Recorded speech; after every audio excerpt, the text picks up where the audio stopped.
अगर ये वीडियो आप 15 दिसंबर से पहले देख रहे हैं तो आने वाले 2026 में ये दिन आपको आपके सारे कार्यों में सफलता दिलाएगा, क्योंकि इस 15 दिसंबर को आ रही है सफल एकादशी जो आपके सारे कार्यों को सफल करेगी। इस वीडियो के अंत में मैं एक ऐसा उपाय बताऊंगा जिससे आपके बिगड़े काम बनने लगेंगे, इसीलिए वीडियो को एंड तक जरूर देखें।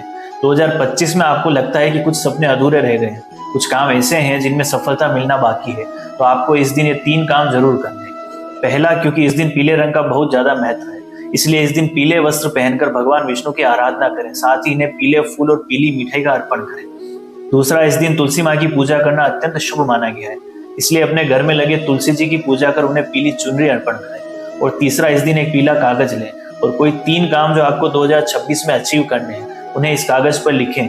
साथ ही श्रद्धा पूर्वक ओम विष्णुवे नमः लिखकर अपने घर के मंदिर में भगवान के चरणों में रख दीजिए। 2026 में ये काम आपको सार्थक होते दिखेंगे। यह है सफल एकादशी का महत्व आपके लिए। जय श्री कृष्ण।